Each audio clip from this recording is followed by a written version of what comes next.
Hi everyone, I'm Dr. Saliha Bava, a professor of couples and family therapy at Mercy College. I'm also a relationship consultant and a disaster mental health responder. Ironically, I'm also a researcher of uncertainty, emergence, and improvisation.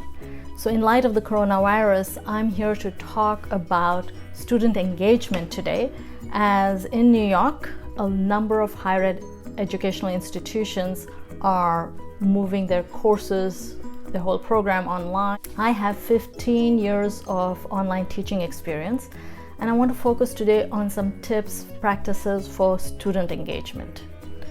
For those of us who like face-to-face engagement or are teaching material that requires us to have face-to-face, it's much harder sometimes to, within a week, imagine how do we do something online.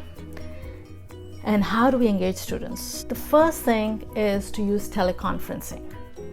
A lot of online teaching platforms have some platform that looks like Zoom or Skype, and the time that we were meeting in person can be converted to online meeting time. So it's synchronous, you're still together. People can come online and ask you the kinds of questions they would ask face-to-face, and it helps to build community. There's something about being able to see each other's face and to be together, creates that sense of community. And that's especially important from a disaster mental health perspective, to experience a sense of community, because when we are socially distancing as a response to the coronavirus, it can also feel isolating. So think about how you are creating community. Second is personalize it, humanize it. And what I mean by that is we are all impacted.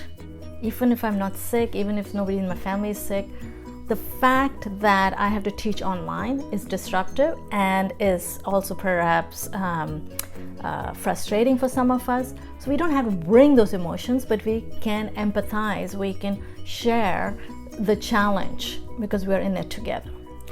Another way of humanizing is to check with the students. How is their online experience? How is this impacting their learning?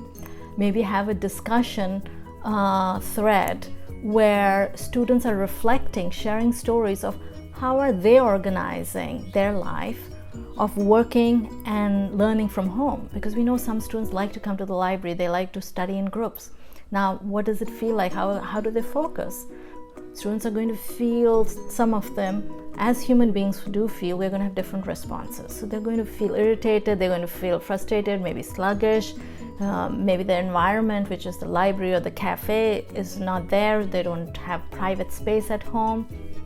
Those things are going to affect their learning. So if you invite in a conversational thread in the discussion to share their practices, they can learn from each other, and it helps build that online community. It also helps with the transition. So in that moment, you can in some ways assess the impact of this transition on their learning as well, and highlight certain tips. And listening from their friends what they could be doing is really encouraging, because it's not just coming from us, it's coming from their peer. Last but not least, maintain your office hours. Make yourself available by phone or text.